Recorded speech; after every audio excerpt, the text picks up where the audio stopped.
बिस्मिल्लाहिर्रहमानिर्रहीम। अस्सलामुअलैकुम dear students, मुझे उम्मीद है कि आप सब खैरियत से होंगे।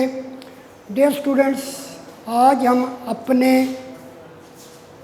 अगले लेक्चर का आगाज़ करेंगे, लेकिन डियर स्टूडेंट्स सबसे पहले हम अपना प्रीवियस लेक्चर रिवाइज़ करेंगे। जो हमारा प्रीवियस लेक्चर था उसमें हमने पैंक्रियाज को डिस्कस किया था। We discuss pancreas.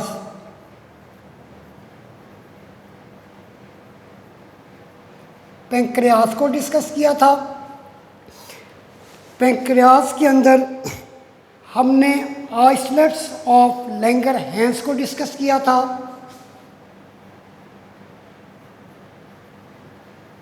Islets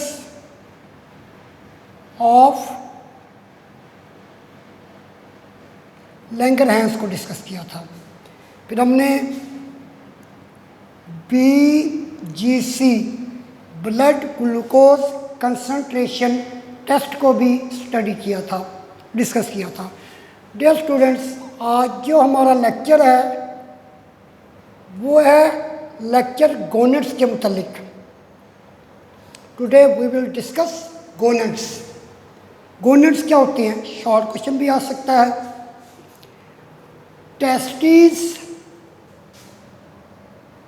and ovaries are the male and female reproductive organ. Dear students, ये testis सिंगुलर है। टेस्टिस जो होता है ये टेस्टिस सिंगुलर, सिंगुलर और टेस्टिस प्लूरल। मेल के अंदर जो रिप्रोडक्टिव ऑर्गन है वो टेस्टिस है, और जो फीमेल है, फीमेल के अंदर जो रिप्रोडक्टिव ऑर्गन है वो ओवरी है। Ovary, ovary is the reproductive organ, and these reproductive organs are called gonads. Testis और ओवरीज को हम गोनेड्स कहते हैं। मेल में 2 टेस्टिस होते हैं और जो फीमेल होती है उसमें 2 ओवरीज होती हैं। एक ओवरी लेफ़्ट साइड पे होती है और एक ओवरी राइट साइड पे होती है। और डियर स्टूडेंट्स, ओवरी, ये भी ओवरी, और ये जो स्ट्रक्चर आप देख रहे हैं इस स्ट्रक्चर को हम यूट्रस कहते हैं।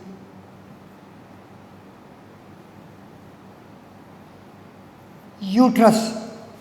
और ये जो आपको नाली नज़र आ रही है इसे हम फैलोपियन ट्यूब कहते हैं।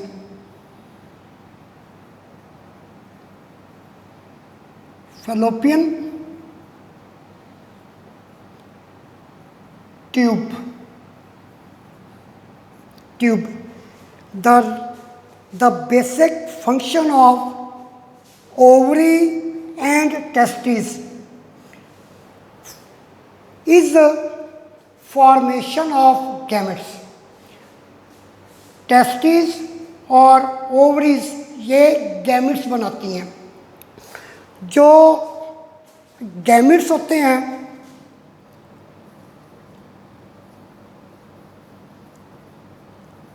gametes,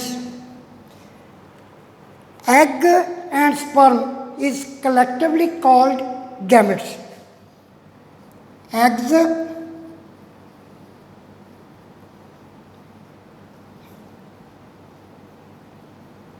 and sperm, egg female produce करेगी ओवरी में, और जो स्पर्म्स हैं ये मेल प्रोड्यूस करेगा टेस्टिस में। Egg and sperm is collectively called gametes. Eggs और स्पर्म को कलेक्टिवली मिलकर गैमेट्स कहा जाता है। मेल से स्पर्म,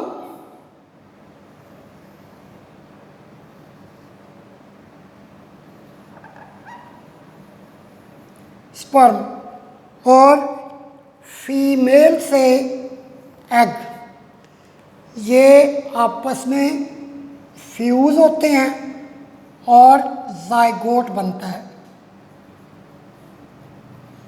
जाइगोट बनता है, यानी ये रिप्रोडक्टिव ऑर्गन है। जाइगोट आगे एम्ब्रियो में कन्वर्ट होगा, एम्ब्रियो फिर आगे फीटस में कन्वर्ट होता है और फिर उस फीटस की, उस बेबी की बर्थ होती है। अब ये जो यूट्रस है, ओवरी ने एग बनाने हैं। जब ओवरी एग बना लेती है तो एग ओवरी से बाहर आ जाता है, एग। और ये जो फैलोपियन ट्यूब का जो आखिरी हिस्सा है, ये प्रॉक्सिमल डिस्टल आखिरी जो हिस्सा है, ये इस एग को पकड़कर इस ट्यूब के अंदर धकेल देता है और यहाँ से स्पर्म आते हैं और ये जो स्पर्म है ये उस एग के साथ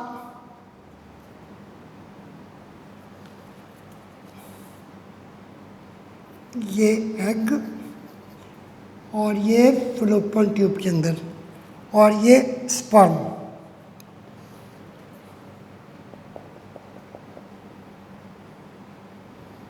ये स्पर्म और ये फैलोपियन ट्यूब में क्या बन जाता है, फैलोपियन ट्यूब में जाइगोट बन जाता है।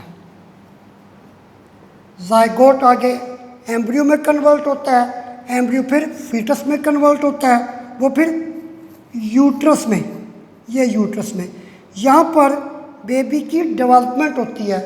डेवलपमेंट के बाद यहाँ पर बेबी की ग्रोथ होती है यूट्रस में और उसके बाद फिर बेबी की बर्थ होती है। So the main function of ovary and testes to form gametes, gametes बनाते हैं। Dear students, जो टेस्टिस हैं, ये आपको टेस्टिस नज़र आ रहा है, इसके अंदर बहुत ज़्यादा बलदार नालियाँ होती हैं, ये बहुत बलदार नालियाँ हैं। ये जो बलदार नालियाँ हैं इन्हें सेमिनिफेरस ट्यूब्यूल्स कहा जाता है। सेमिनिफेरस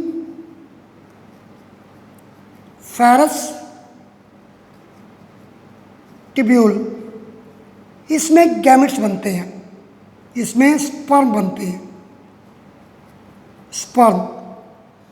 अगर मैं इसको थोड़ा सा बड़ा करके दिखाऊं इस सेमिनिफेरस ट्यूब्यूल को, तो ये इस तरह से है।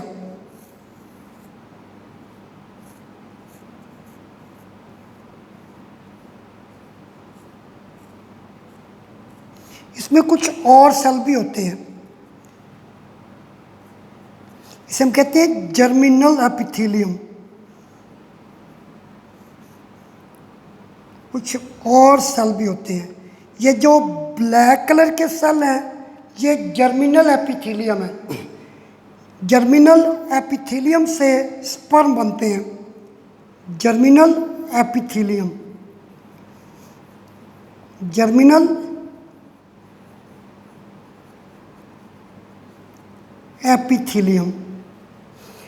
अब ये जो मैंने हिस्सा आपको दिखाया है, इस जर्मिनल एपिथेलियम के बाहर इंटरस्टिशियल सेल्स होते हैं, इस तरह से यूं।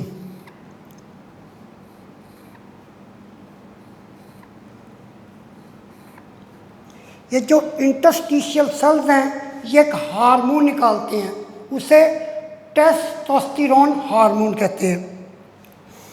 और टेस्टोस्टेरोन जो है ये मेल सेक्स हार्मोन है। In addition to producing gametes, gametes produce करने के साथ साथ gonads also secrete hormone. Gonads क्या करते हैं, हार्मोन भी सेक्रेट करते हैं और इन हार्मोन को सेक्स हार्मोन कहा जाता है। शॉर्ट क्वेश्चन भी आ सकता है, what are sex hormones? Those hormones which are secreted by gonads are called sex hormone. Dear students, male sex hormone, ये मेल का निशान है, ये मेल का निशान है, मेल को इससे डिनोट किया जाता है। डियर स्टूडेंट्स, अब है हार्मोन टेस्टोस्टेरोन, जो कि इंटरस्टिशियल सेल सेक्रीट करते हैं टेस्टिस के अंदर। Testosterone is responsible for the development of secondary sex character. Testosterone जो है ये मेल के अंदर सेकेंडरी सेक्स करेक्टर डेवलप करवाता है। सेकेंडरी सेक्स करेक्टर क्या होते हैं? मेल के अंदर दाढ़ी के बालों का बनना, आवाज़ का भारी होना, ये सेकेंडरी मेल करेक्टर है, सेकेंडरी सेक्स करेक्टर है ये। जैसे such as growth of hair on face, दाढ़ी के बाल आना, and coarseness of voice, coarseness आवाज़ का भारी होना। जैसे मर्दों में आवाज़ भारी होती है और औरतों की आवाज़ बारीक होती है थोड़ी सी, कोर्सनेस भारी। डियर स्टूडेंट्स, अब हम डिस्कस करेंगे फीमेल सेक्स हार्मोन। ये फीमेल का निशान है, this is the female sign. Short question भी आ सकता है, name the male sex hormone. इस तरह से ये भी शॉर्ट क्वेश्चन आ सकता है, name the female sex hormone. Now female sex hormones are estrogen and progesterone. Estrogen और प्रोजेस्टेरॉन है। एस्ट्रोजन और प्रोजेस्टेरॉन जो होते हैं ये हमेशा ओवरी से सेक्रीट होते हैं। Ovaries secrete estrogen and progesterone, which are responsible for the development of secondary female character। Estrogen और प्रोजेस्टेरॉन की वजह से फीमेल के अंदर सेकेंडरी फीमेल कैरेक्टर्स डेवलप होते हैं, जैसे such as development of breast, छाती का बनना, पस्तानों का बनना, ब्रेस्ट का बनना, ताकि ब्रेस्ट बन जाए और जब बाद में बेबी की बर्थ हो ताकि बेबी माँ का दूध पी सके। डियर स्टूडेंट्स, अब हम डिस्कस करेंगे फीडबैक मैकेनिज़्म। फीडबैक मैकेनिज़्म की डेफिनेशन को समझने से पहले हम थर्मो और रेगुलेशन को समझते हैं। थर्मो रेगुलेशन की जब समझ आ जाएगी फिर फीडबैक मैकेनिज़्म को समझने में आसानी होगी। Because thermo regulation maintenance of body temperature, body के टेम्परेचर को मेंटेन करना थर्मो रेगुलेशन कहलाता है। डियर स्टूडेंट्स, आपने समझना है इसको। थर्मो रेगुलेशन ये एक प्रोसेस है और input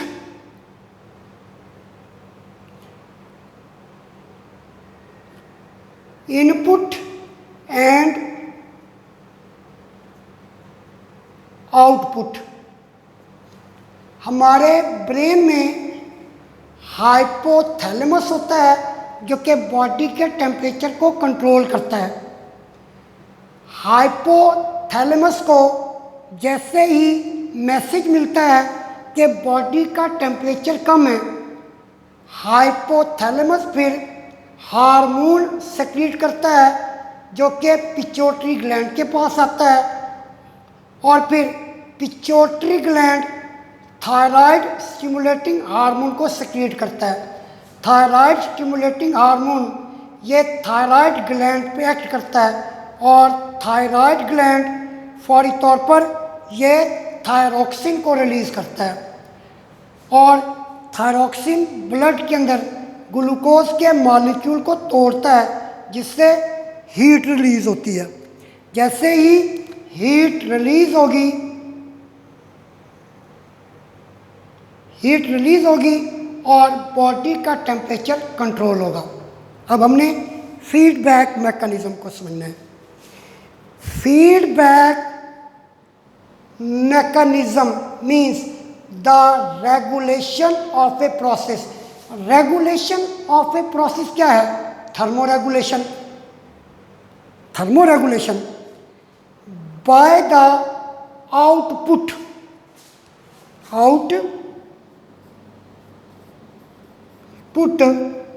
of same process. Output क्या है? आउटपुट ये है कि बॉडी का टेम्परेचर डिक्रीज हुआ है। सेम प्रोसेस क्या है? थर्मोरेगुलेशन। यानी फीडबैक मैकेनिज्म का मतलब ये है कि एक ऐसे प्रोसेस को कंट्रोल करना जिसमें अगर आउटपुट दी जाए और उस आउटपुट क्या है? बॉडी का टेम्परेचर डिक्रीज हुआ है, लेकिन प्रोसेस क्या है? एक ही है। प्रोसेस क्या है? Thermoregulation. Feedback mechanism the regulation of a process. Regulation of a process क्या है? Thermo regulation. अब थर्मोरेगुलेशन क्या है? ये एक प्रोसेस है जिसमें बॉडी के टेम्परेचर को रेगुलेट किया जाता है बाय द आउटपुट। आउटपुट क्या है? ये आउटपुट दी गई है, बॉडी का टेम्परेचर कम है, ऑफ द सेम प्रोसेस वही का वही थर्मोरेगुलेशन है। डियर स्टूडेंट्स, अब है endocrine glands. Endocrine glands do not secrete their hormones at a constant rate. Endocrine glands जो होते हैं वो अपना हार्मोन हर वक्त सेक्रेट नहीं करते। Do not secrete their hormone at a constant rate.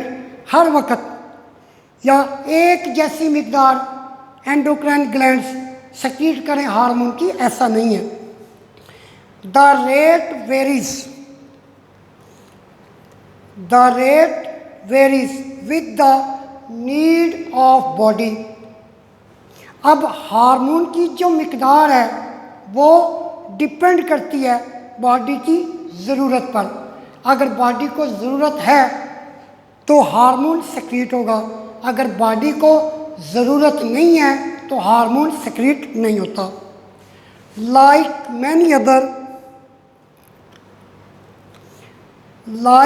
Many other functions of the body, जैसे दूसरे फंक्शन है बॉडी के अंदर, the secretion of hormone is also regulated by feedback mechanism।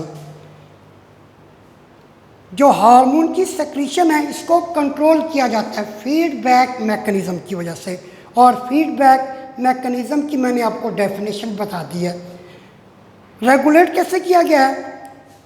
जैसे बॉडी का टेम्परेचर सेट पॉइंट पे आ गया, यानी कि बॉडी का टेम्परेचर अपने नॉर्मल पॉइंट पे आ गया, फिर थायरॉक्सिन से मैसेज जाता है हाइपोथैलेमस के पास, और फिर हाइपोथैलेमस से मज़ीद हार्मोन नहीं निकलता और मज़ीद थायराइड स्टिमुलेटिंग हार्मोन नहीं निकलता, और क्योंकि बॉडी का टेम्परेचर कंट्रोल हो गया। अब द सेक्रीशन ऑफ हार्मोन, अब जो हार्मोन की सेक्रीशन है उसको किसके ज़रिए कंट्रोल किया गया है? फीडबैक मैकेनिज्म के ज़रिए। डियर स्टूडेंट्स, अब है types of feedback mechanism. Feedback mechanism की 2 टाइप्स हैं।